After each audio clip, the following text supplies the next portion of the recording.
This regular meeting of the Central Berkshire Regional School Committee will come to order at 7 o'clock on October 11th, 2018. Please note that this meeting is being both audio and video recorded, and if there's anyone that's recording the meeting in the audience, please disclose that now. Seeing none, we're free to move on. All those able, please stand for the Pledge of Allegiance.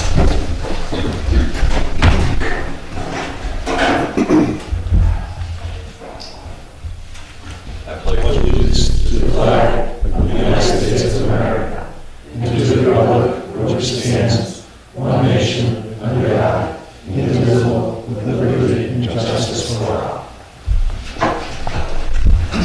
Okay, thank you. Would the superintendent please take the roll? Dr. Crabtree? Here. Ms. DiTomaso? Here. Mr. Farley? Here. Mr. Gazzillo? Mr. Hagmeyer? Mr. Hopper? Here. Mr. Locatelli? Here. Mrs. Latazori? Here. Mr. Less? Mr. Peters? Here. Mrs. Tucker? Here. Mr. Wagner? Here. Mr. Armacost? Here.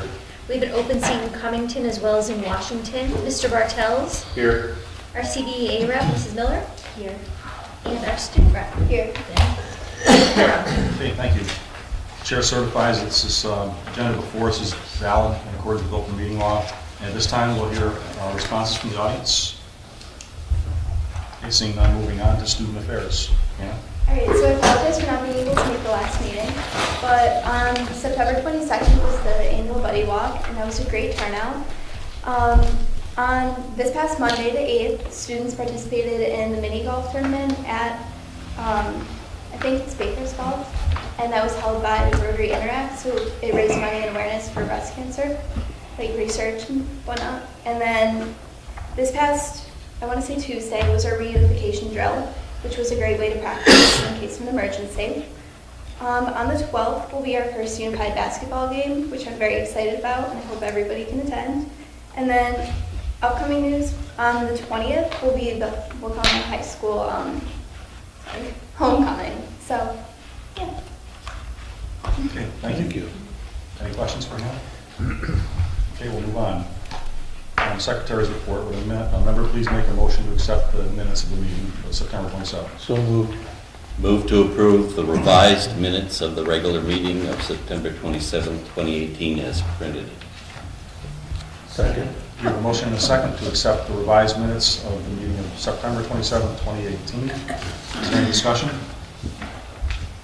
Seeing none, all those in favor say aye. Aye. Any opposed? Abstentions? Motion carries. Okay, for financial reports, would a member please make the motions for the warrants? Move to approve warrant number PR 2019-7 dated October 4th, 2018 in the payroll in the amount of $634,406.72. Second. Okay, we have a motion and a second to approve warrant number PR 2019-7. Is there any discussion? Seeing none, all those in favor say aye. Aye. Any opposed? Abstentions? 2 abstentions, motion carries.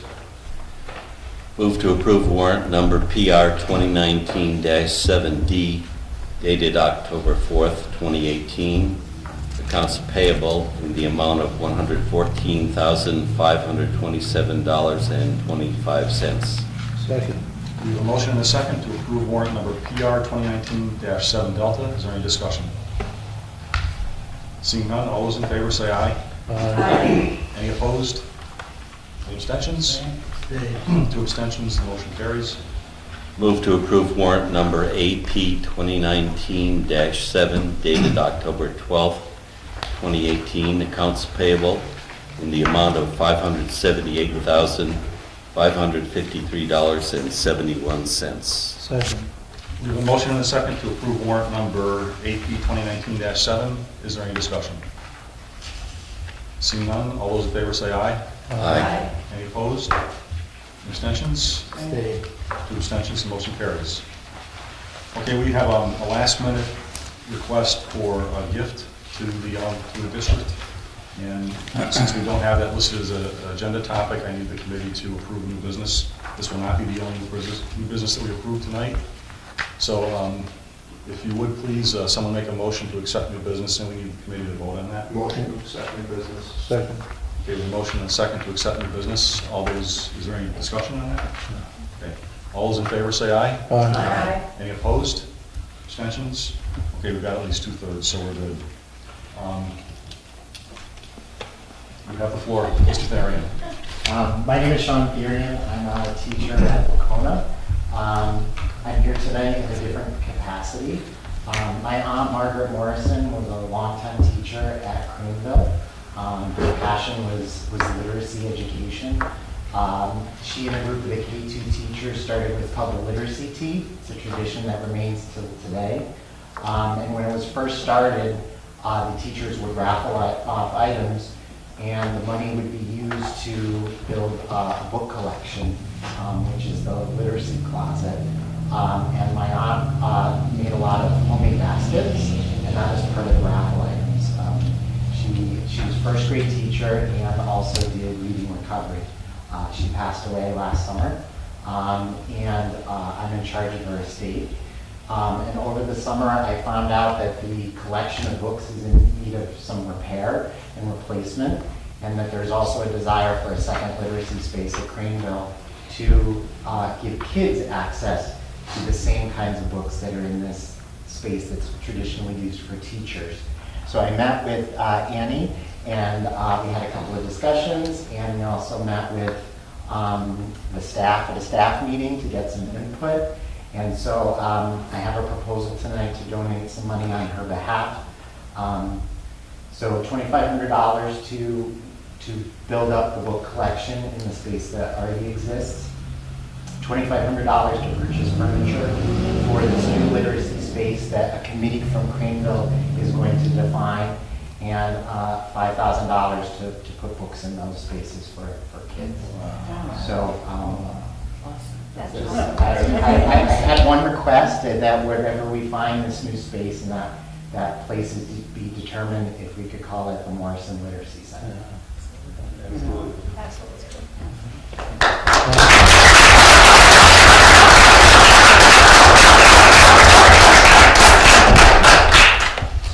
We have to vote to accept that donation.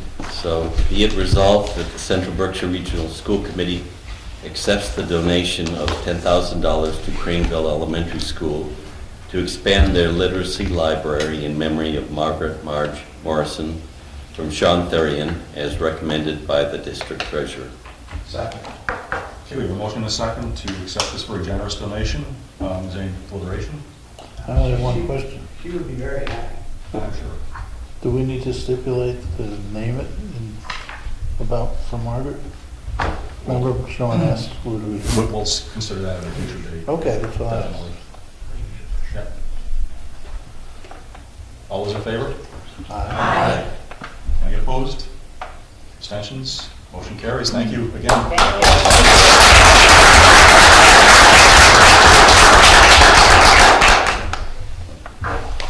I don't know where to go now. Downhill. Is that the only direction? Okay, report of the chair.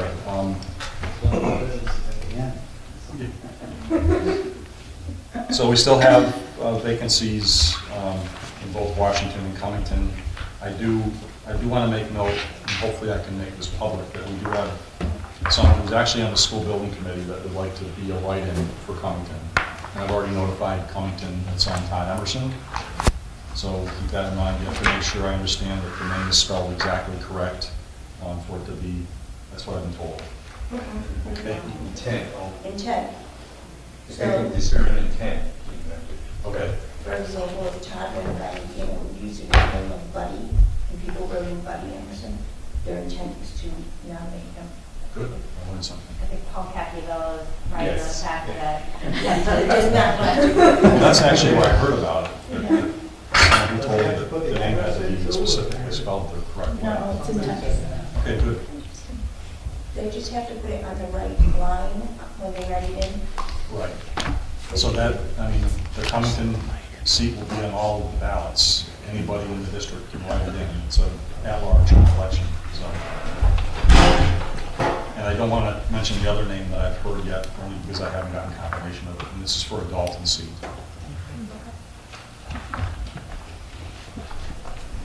The MASC, MASS Joint Conference is coming up in November. We have some members that will be attending that, including our superintendent, and anyone else is going to that. We will have at our next meeting in October, all the motions, all the resolutions that will be addressed at that meeting, and we'll have a vote on it then. So that's our next meeting in October. The next topic is, we have a little oops on our agenda, or our school committee meetings that are planned for the rest of 6 or 9 months. We're supposed to have our meetings the second and fourth week of every month.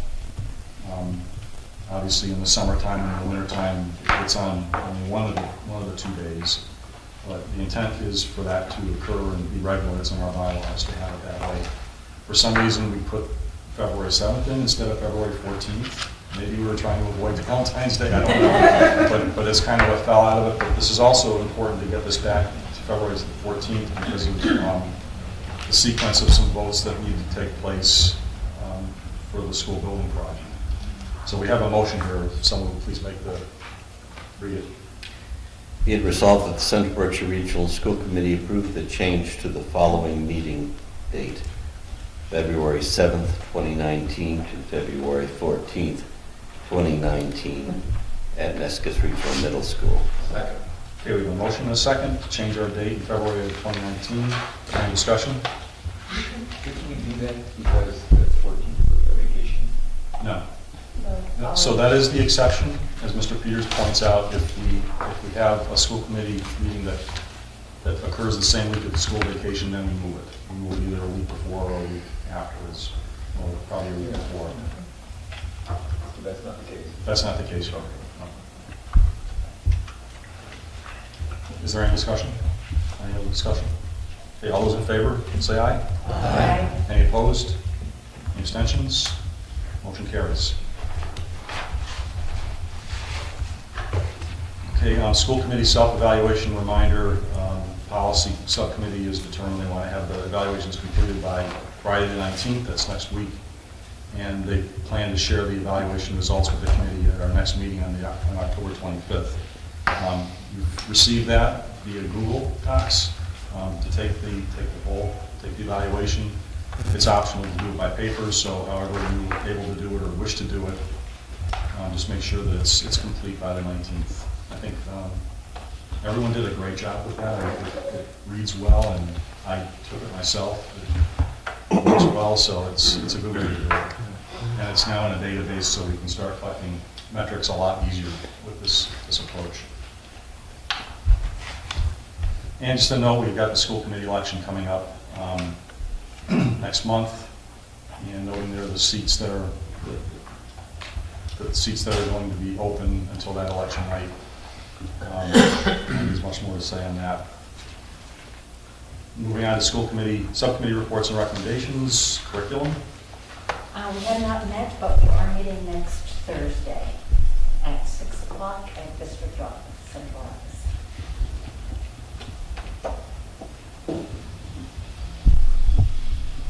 Okay.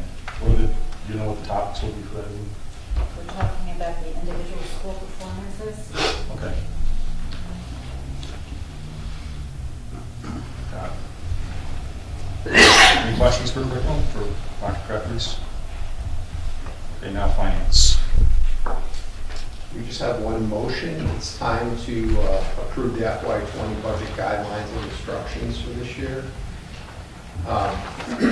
We didn't receive a lot of feedback from the rest of the committee, but we did include any feedback that we did receive in the guidelines. So, be it resolved, the Central Berkshire Regional School Committee approved the FY 2020 budget guidelines and instructions as recommended by the Finance Subcommittee. Second.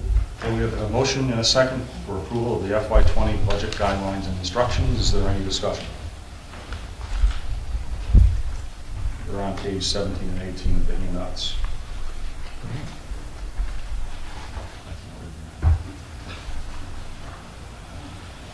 No discussion?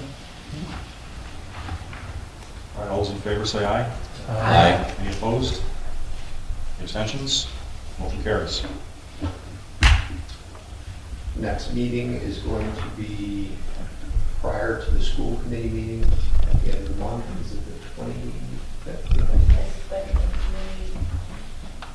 It's tentative. We're looking at the agenda items to see if we have enough items to meet. So that'll be posted appropriately, whether that meeting happens or not. Thank you. Okay. And any questions for finance? Okay, we'll move on to policy. Mr. Hagmeier's not here tonight, but I will report on his place. Bless you. They did talk about the evaluation instrument and moving forward with it, and voted how to move forward with it and what it is, and you see the result of that. So I think that was a good turnout. The other topic they talked about was the request that I had made to study the addition of another subcommittee, and that subcommittee is to basically look at several safety and security related aspects of the district and to see how much help we can provide either policy wise or budget wise for the administration. Looking at the school environment itself, conditions, allergens, temperature, you name it, building and ground security, bus security. Another aspect of that was student safety, social media type safety, and looking at bullying policies, general social climate. So there's several aspects that I asked them to look at, and they had a pretty good discussion about all of this, and in terms of what we're currently doing, how this might be molded into other subcommittees. So I don't think they're ready to come forward with a position yet, but at least that was discussed then. Is there anything that I left out? I think we're meeting on Monday. We're just trying to get it done on Monday. Or is that not? No, that's not going to happen, No. my understanding. Okay, that's it for policy. Personnel? I have nothing to report. The subcommittee will be meeting Monday night, this coming Monday. Okay. And technology? We have We would have There's an intent to meet though. the 25th, I thought. It's in conflict. It is in context. Yeah, it's in conflict. I'm not sure the finance committee meeting is going to happen. I know, that's why I heard you say Yeah, that. we have quite a bit of overlap in the two committees, so we'll make an adjustment and post it appropriately. All right, thank you. All right, Wacona Building Project. You want to say something on that? I've got a bunch of notes here that I took. Sure, so maybe we can do it in two parts. If you want to update on the meeting that just took place, well, Aaron, Rob, and Sean Therian are here because yesterday we were in Boston at the MSBA, and we met with the board. It's their opportunity to dialogue with us prior to taking the official vote to approve the preferred schematic design of the option for the new the rebuild that we are looking to go with. They give us 20 minutes to speak, and Aaron and Sean made the journey down, and they spoke for about 5 to 7 minutes on the slides related to the educational plan. I'll let them summarize that, and then Carl spoke. You literally are timed. They time you for 20 minutes. Carl Franceschi, who's the principal from DRA, spoke for the remainder of the 12 to 13 minutes on the design itself, how it was arrived at, some of the structural features, and then we had probably about maybe 20 more minutes of a dialogue with some questions that they asked us. I will say that Carl Franceschi, Vladimir Lubetsky, who are the design team from DRA, and then Dale Caldwell and John Benzinger from Skanska were with us, and afterwards we went back with them and had a little bit of dialogue, and we said, how'd it go? And they said it went as well as it could have, and it was one of the best they've seen. The questions were very minimal and very positive in nature, so they were very pleased with us, and I think we had a similar feeling. But I'll let Sean and Aaron kind of summarize. All right. It was an interesting experience in part because we had both of us had never seen the MSBA function from that end before, from their end, so to speak. Highly organized experience for sure. They're definitely trying to stick to timelines, and it was impressive, at least from my vantage point, to see the way they handled it. We did not receive many questions, more food for thought / advice, I would say, and some of which DRA in particular has heard before, and in some cases some things that we might want to go and look at as we start to actually develop real floor plans and that sort of thing. I just presented some of the key components that went into the educational plan that helped inform the design. And a couple of big themes, I won't go through each bullet point, but a couple of big themes that I really tried to drive home. The first was the fact that we're trying to build a building that meets the 21st century learning needs of our students and our teachers who are teaching the students. Keeping in mind that the current building that we're in was built in 1961 and really is a connection of boxes and what I would call silos as far as where teachers teach, where they can close their door and really not even have to communicate with anybody else, and it really restricts the collaboration that we're looking to enhance with the new building. So we talked a lot about the new building being a flexible and more collaborative space for both students and staff. And the other thing I really wanted to drive home for this particular committee was the fact that I wanted them to understand we are a very, very large school district geographically, and that we have students that inevitably come to school, even if beyond them being student athletes with a change of clothes because they have something else they need to do at school for extracurriculars and so on and so forth, and they spend up to 12 to 14 hours a day at our school. And we wanted them to understand that it is essentially a home away from home in many capacities. And we want to be able to build a school and an environment, maintain an environment that allows students to be comfortable to a point outside of their own home, because they're going to be spending a great deal of their teenage life over the course of 4 years at our school. They don't live just down the street. And we really wanted to drive that home and just make sure they understood the geographic nature of our district and the impact it actually had on informing the design. So the slide that I presented was about one of our key features for the academic area of the building is the concept that instead of having long corridors where there's rooms one after another, that the rooms are grouped together in pods very strategically, because having classrooms right next to each other with a central space where students can work together called a breakout space, it's going to foster the collaboration and flexibility that the vision process told us all about. Each of these areas also have a teacher planning station so that teachers can work collaboratively as well. So we just kind of went through the design choice for that and some of the rationale behind it. Just so you're aware, the next date at the MSBA is October 31st. That's when the board officially votes. There's very little, if any, dialogue at that time, somewhat like subcommittee work, and then they take the recommendation and vote. That would be the next date. After that, the next date, they really don't talk finances right now, will be sometime in January, early February, when Melissa and I will be there with a gentleman named John Jump, who sits on the MSBA Board of Directors, and he goes through and finalizes what is reimbursable and what is not. So just to give you a timeline of when we're there again, with a final date in April when they actually approve both the design and now the budget that goes with it. So there's really 3 more big dates with the MSBA in Boston this year. Okay. Just a few more things on this. There was, What, you said that you got a lot of advice, some advice. Is that something that we'd be interested in? What was the... I'd give a very concrete example. There is a room that is slated to be used for occupational and physical therapy. If you look at the proposed very loose floor plan. And it's located in what I call a corner of the school. So it's near the phys ed area in the locker room area. And the reason behind that is in case they have to access the gym or the athletic area, they can do that, especially for physical therapy. But one of the board members who actually represents the state commissioner, the education commissioner, from DESE, commented on that on the floor plan, it looks as though it's kind of stuck off in a corner.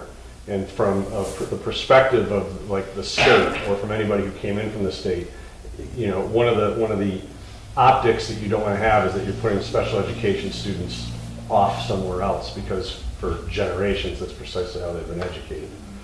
In older buildings and basements, and you've heard horror stories about students being educated in broom closets and things like that. Those are real stories. So they talk about the fact that you have to walk past the custodial area to get to this OTPT room. And they offer up the notion of maybe reconsidering where it lies within the floor plan. So that's just one specific concrete example. There weren't many, but that was one that they brought up, and that's the sort of dialogue that happens between the district and the state with regards to when you start drawing actual walls in real floor plans. Those are the sorts of dialogue that will take place. Thank you. Yep. When is did you say when the MSBA vote is, the final vote? So there's a vote October 31st that solidifies the design plan. There's another vote in April that solidifies the budget. So April is really the final one, that's the go-ahead. April 10th. April 10th, okay. And I was going to go over some of those dates, supplement the superintendent's reports. Okay. So there was a school building committee meeting this afternoon, and it was Skanska reps from Skanska and DRA had been here all day, and they rounded out their evening with these some of these meetings. Some of the topics, they're trying to get us all prepared for a very aggressive timeline from here out into the vote time. So that they had a lot of presentations to that end about setting expectations for upcoming meetings, what the topics of those meetings are going to be. It's getting down to some specific decisions about what we should move forward with. Examples are air conditioning or not part of the building. They brought up a topic tonight about showing the layout of the building in the proposed space, Wacona, the old building being raised, and then there'd be basically 3 new athletic fields behind that. It looked like there were 2 soccer fields and a baseball field, obviously to replace what we'd taken with the building parking lot. Well, they also raised the aspect or the topic of we have some other fields that may need some maintenance, so this might be an opportune time, and they're putting it to the building committee to recommend that, whether that should be included or not. They gave some pros and cons of doing it at that point in time. But they say you need to take all this into consideration now to come up with the absolute scope of the project.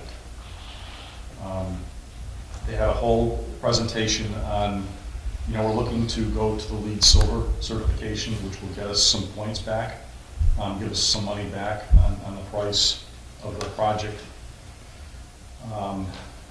They talked about net zero school and what the potential cost of that would be.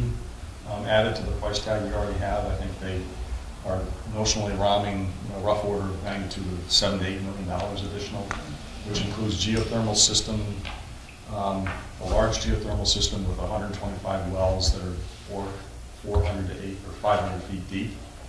And they talked about the aspects of that. Solar panels that would be on a large part of the building roof, and then also over the parking lot. There was like 100,000 square feet of solar panels that would have to be installed to give it a net zero value. So it was pretty good discussions. I think it was kind of eye-opening how much that would really be. And the projected payoff to me didn't sound like it was there, but they're going to come back with some more concrete numbers in the future. You've got to consider all these things. And right now, the school is being, like I said, will be designed to the LEED Silver standard, which is, it's up there.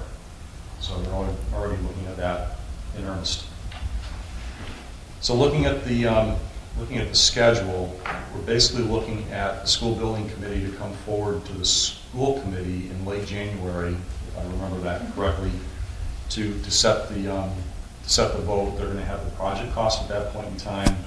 We will have the date. We're anticipating right now April 6th or March 30th. Probably April 6th is being the date that this goes out to the community as a vote. That's a Saturday.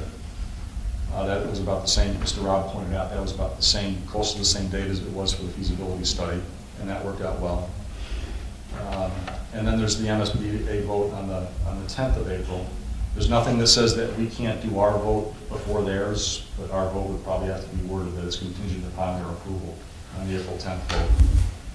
So that's, I'm trying to think if I had anything else that came out of the meeting. That's about it. So just set in your minds, we've got a vote in January, and that will have all the language in it about the required language. in it for the vote that we're going to be setting, the amount. And then we've got the vote in April. On February 6th, DRA and Skanska will be officially submitting the design package to MSBA. So we have to have our vote before that. That's all I have. Any questions? Our vote, school committee vote? Our vote. Well, the school building committee will have a vote, and then they'll recommend it to us. But we'll have the official language that has to go to the towns. Okay? Anything else? Roll call?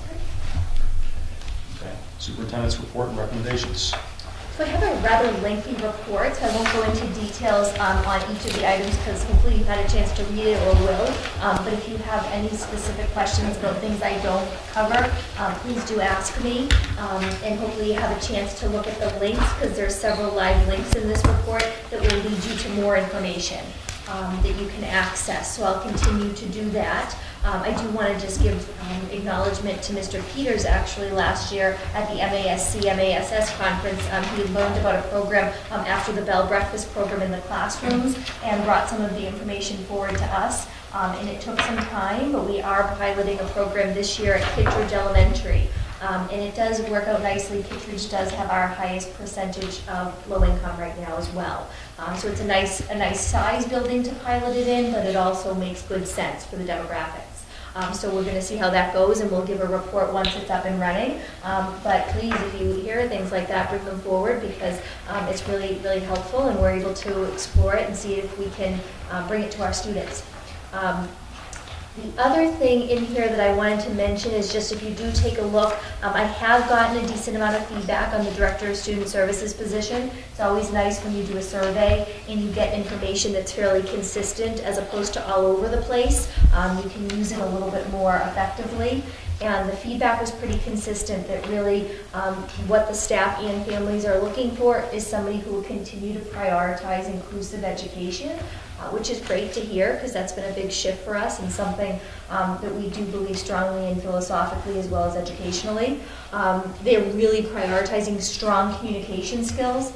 And then in this district, given our size, a hands-on director who knows the staff, knows the kids, knows the families, and is in the buildings.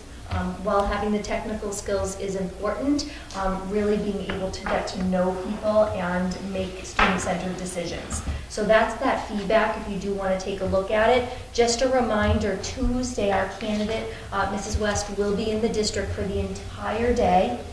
There is an open meeting in the afternoon that Leslie Blake Davis is going to facilitate in a forum style, and Mrs. West is prepared that she'll be answering questions. So if you are able to participate, please do let her know. If you can't participate then and want to participate in some other capacity during the day, just reach out to me and I will accommodate you.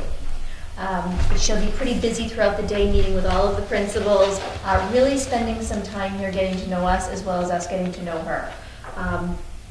Just some updates on inclusive education that I included, but I did want to update you. So we had 25 staff signed up for UDL 102. That's the second graduate level course. We now have 37, so I'm very happy about that. That's part of our strategic plan. We wanted 100% of UDL 101. I think we'll have that this year. And now we're kind of trying to move forward and say we'd really like to see 25% with UDL 102. We're going to surpass that. And we actually are up to 17 registrants from UDL 101. We are going to have seats in UDL 101 because so many of our staff have that. So we're actually inviting some Pittsfield staff to join us, which will be a good thing for both districts. The social emotional learning, just wanted to mention October is Bullying Awareness Month. All of the schools are doing some active activities around that to bring attention. The middle school, the most significant. Assistant District Attorney Kinzer will be at the middle school this month. He's doing some specific training with staff around the regulations and their responsibilities. And then another event that I had mentioned before, Jessie Chris, who's a well-known country singer, for those of you who are country singing enthusiasts, will be at Nessicus. She has an anti-bullying campaign and performing 2 concerts. At the end of next week, I believe, is tomorrow. The dates are going so fast. Oh my calendar too. October 12th is tomorrow, so 2 shows tomorrow. I know the times, 10:30 and 1. So if you're able to come, she's quite talented and she has an important message that I think will resonate with our students. Did a little bit of an MCAS PD update just to kind of draw our attention. Chronic absenteeism, just as a reminder, this is Craneville's report card on it. Also, just to remember, that's 10% or more of the total days a student's been in attendance. They have to have been there more than 20 days. So that's the percentage of students you have absent, more than 10% of their days. So if you look at Craneville, for example, in 2017 of all students, 5.5% of them were. Now their target, of course, was to go lower, 4.4. They didn't. They declined because they went to 7.8, so they got 0 points. If they had no change, they would have gotten 1 point. If they improved but below their target, they would have gotten 2 points. If they met their target, 3 points, and if they exceeded it, 4. So we know that's a real partnership effort with families. So if you are if you're a parent in one of the schools and you're noticing a lot of information coming home about attendance, it's because it's a real push right now for good reason. There's some data that students who are absent more than twice a month are 6 times more likely not to graduate from high school, and it goes on and on and on. So I will keep giving you little snippets, but that's the chronic absenteeism report card. Wacona is the only building that met their targets. Mr. Robb actually attributes that to the high level of student participation they have in the arts and the athletics, where you have to be present to participate. So there's a real strong carrot there. So we're really looking at different strategies for our lower levels. So that's all I have.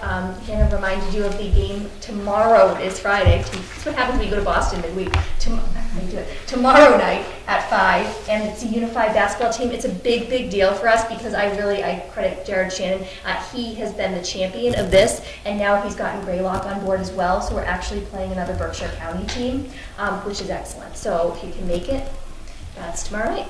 Can you explain an aspect of the chronic absenteeism relative to excused versus unexcused absences?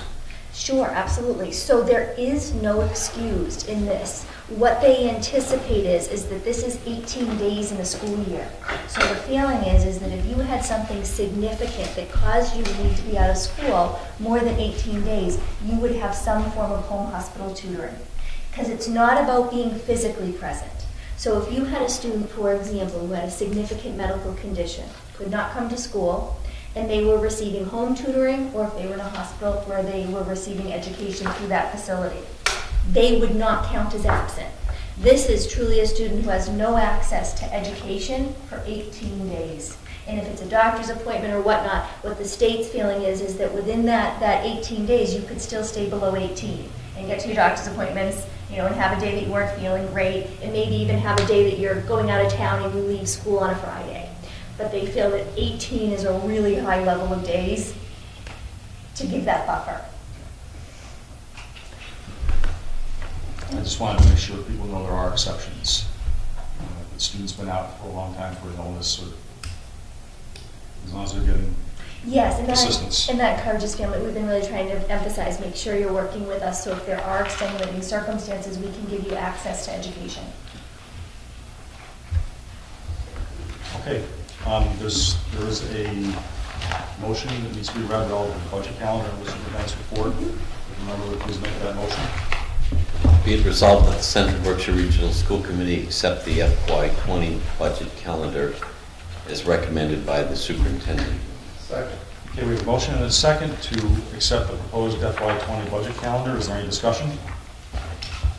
Seeing none, all those in favor say aye. Aye. Any opposed? Abstentions? Motion carries. Okay, the superintendent has noted a few personnel changes, and I'm not familiar with any old business. We do have new business, and we'll bring that forward now. I'll have Lori explain this a little bit more, but it relates to a situation where a family moved into the district from out of state. The child had been attending kindergarten there. They want to continue with the kindergarten attendance in this district. However, the child is a little young by our policy. Was born after September 1st, so does that explain enough? Yeah, unless there's questions. If you have questions, I can answer them. So we do have a motion. Well, you want to move to consider? Yeah, I'm sorry. We have Move to consider new business concerning a kindergarten entrance date. Second. We have a motion and a second to accept new business. Is there any discussion? All those in favor say aye. Aye. Any opposed? Abstentions? Motion carries. Be it resolved that the Central Berkshire Regional School Committee waive policy 6115 kindergarten entrance for a single instance this year for the purpose of permitting a child continuity of education whose kindergarten experience began earlier this year in another state. Second. Okay, we have a motion and a second to waive policy 6115 for a single instance. Is there any discussion? I have a question about it, just concerning if, because I know a lot of parents who would like their kids who were born early September to have the same privilege. And I know some who have gone to private schools in the 31st grade or school trip to Pittsfield in the 31st grade. I'm not against this, but I'm just wondering if there's going to be repercussions with some of those parents who are in that same. Oh, yeah, I have a niece with a September 2nd birthday. So yes, I absolutely, I agree, and I only am bringing it forward in this case because I did some research. The state the student is coming from requires that students, absent filling out an option not to form from the parent, start kindergarten if they will turn 5 by January 1st. Which, Wow. the whole state, it's a statewide, so in all fairness to the parent in this case, they did what they were supposed to. The child started kindergarten because the child has a birthday prior to January 1. So that's really the only reason they actually are currently residing in a state where the date is different. So I said I bring it forward for that reason. And right now, if we offered universal free preschool, it might be a little bit different of a conversation, but the only preschool options here are fee-based. So that's why I said, but I agree with you. I think it has to be something like you were required to start kindergarten based on the state you lived in, or I think we'd have to have a dialogue if a student moved here from Brockton, Mass, which still has that December date. Pittsfield changed it, fortunately, which makes it a little bit easier for us. I think Southern Berkshire is the only one in the county with a different date. I think eventually more and more will in Massachusetts, but I would have the conversation with you as well if it was a Brockton or a Worcester, are the two I know of. This family moved into our district, and the child will be going to which school? Bank of Washington. And how many are in that kindergarten class? Oh, it's very small, do that. Child like that.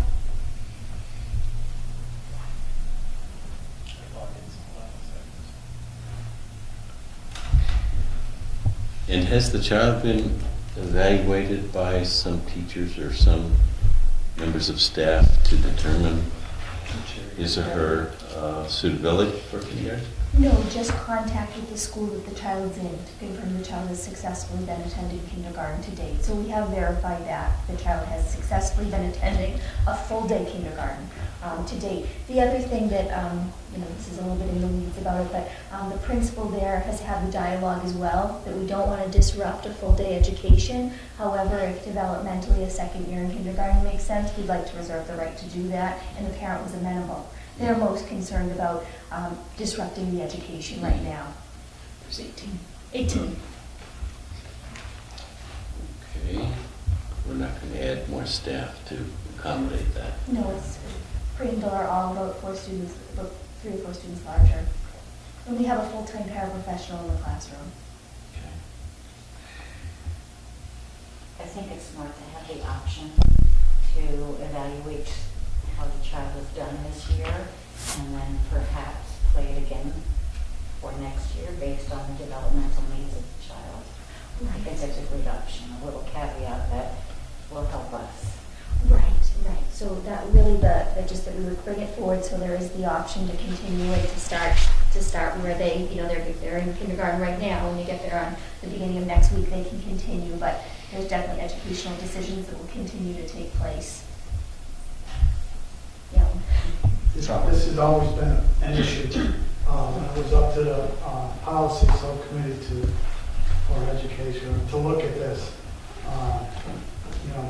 Parents always think their kids are ready. I've always put it in the aspect of yeah, your kid's ready to go to school, he's doing great, but as he goes forward, everything is based on that grade. So when he's able to, he or she is able to play a sport, they may be younger than the rest of the kids, and thus not possibly be able to, compete with them. I've always looked at it that way because that's important, especially in our district and stuff. And I think this will open up a whole Pandora's box of, whether or not you say they came from a different place or a different school, or if somebody finds a school that'll let their kid go to kindergarten and start, and then all of a sudden they got them coming here. The rule is there. It's just that's the thing. That's the thing.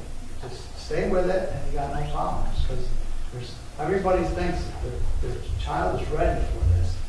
And whether or not you send them back, and then if they go through kindergarten and you send them back, then oh my God, we have to keep a kid back. I don't think we have the rule, enforce it. I have exactly the same concerns, and that we have had an instance where it didn't pan out so well. The thing that tips the scale, and in fact, they've had other districts that have had the same types of arguments, and Pittsfield just went through a humongous transition because they had immature students in the kindergarten. But what tips the scale, and I'm going to vote for this, but what tips the scale is this child has been in kindergarten, certainly would be disruptive if they had to take some other option. But otherwise, I wouldn't want to set a precedent here, but it's only because this person has moved in and is a resident of the district and has come in from another state and is already in kindergarten and been apparently successful. So that's why I go for this. I think it's more important the educational piece, not just the sports piece. That if you come in mature and you're not ready. Well, socially, I meant, Yeah, but if you don't do well. Smaller and, it does make a difference. And if you don't do well, or maybe you're on the low end of the performance, and you stay on that low end of the performance throughout your entire educational career, and, maybe not, but, there's certainly that piece of it.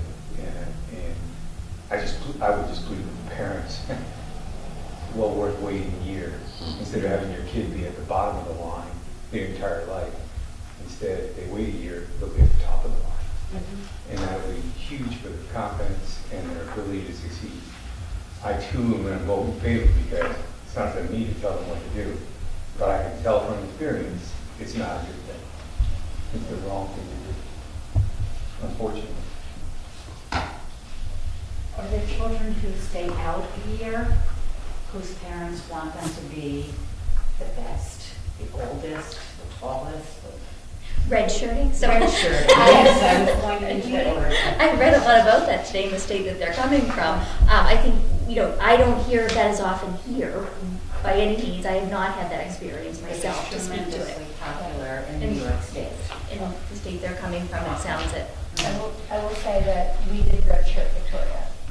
She is a July baby. She could have started kindergarten the year before she did, but her preschool teachers recommended that we pulled her, and not because she wasn't bright or smart enough, but because she was so shy in the classroom setting, they couldn't get her to open up about what she knew.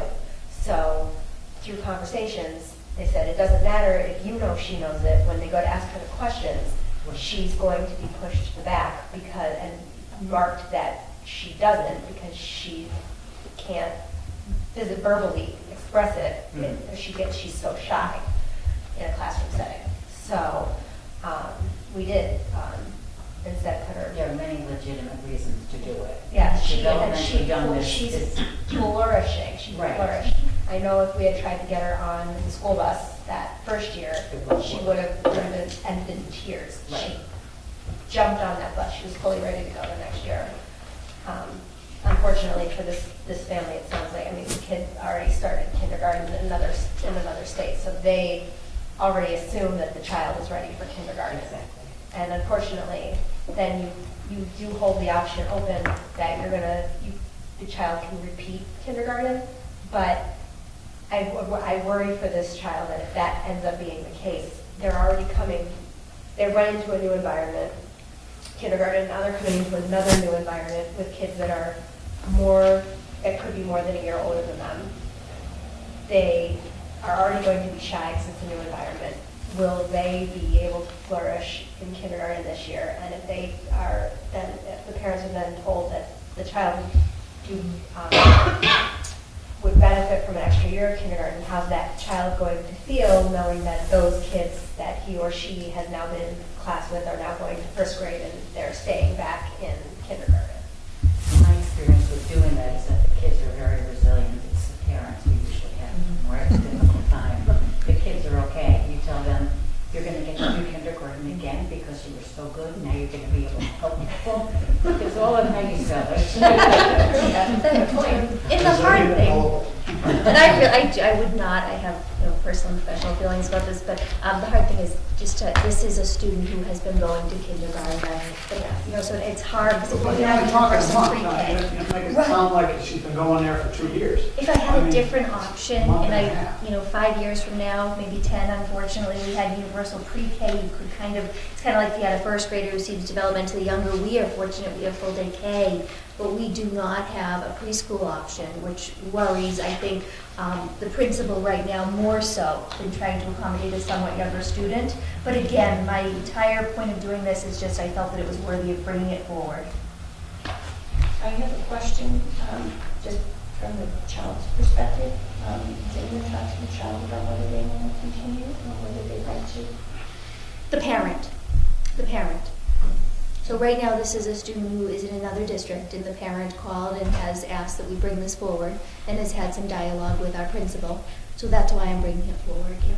And I think this is truly like a logistical thing for us and not a parenting choice. We don't know this child. It's not up to us to decide if he or she is ready for kindergarten. The parents have determined that. And the state right that they're in? Yeah, and the state that they're in. And I think we need to just decide whether or not it's what we should do from the school's point of view. I mean, I know that we're saying it could open up Pandora's box, and there have been kids that did school choice to Pittsfield while they had a later start date, just so their child could start kindergarten, and are now back and then came back in for first grade to continue, just to not have that weird gap. So right now, I did send the list to Sean. The state of Massachusetts keeps a list of the kindergarten start dates. Right now, the vast majority are September 1st or before. So this would not happen very often in the state of Massachusetts. Like I mentioned, Brockton, Worcester, Old Rochester, there's about 5 to 7 that have a date sometime in December.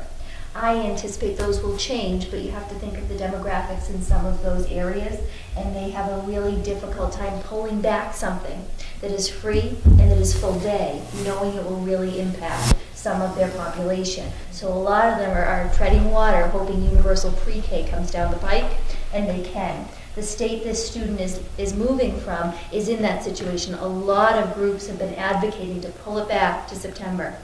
And what they're saying is it will pull the rug out from under a lot of families who won't have access to pre-K. This will likely all change when universal pre-K becomes part of our reality.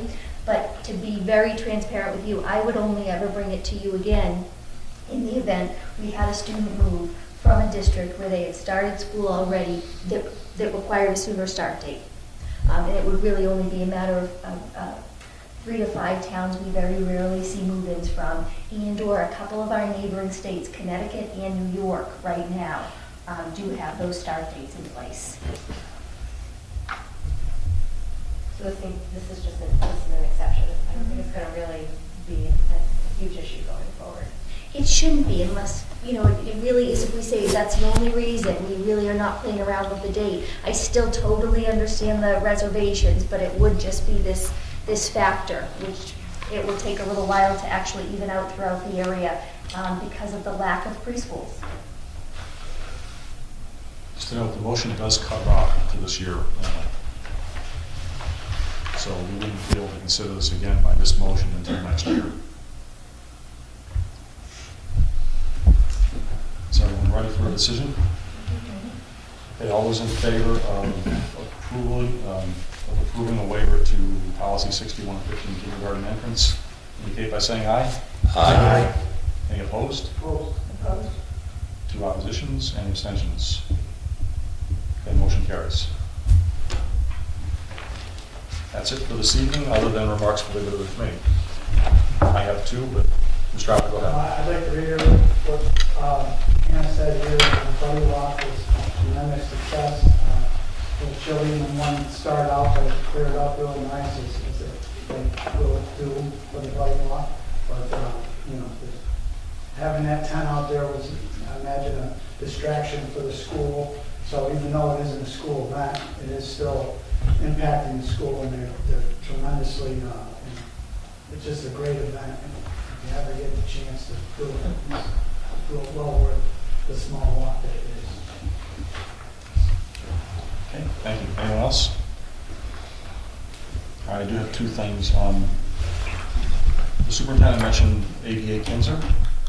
He will be coming to our school committee meeting on December 13th to give us his presentation, updated presentation on social media.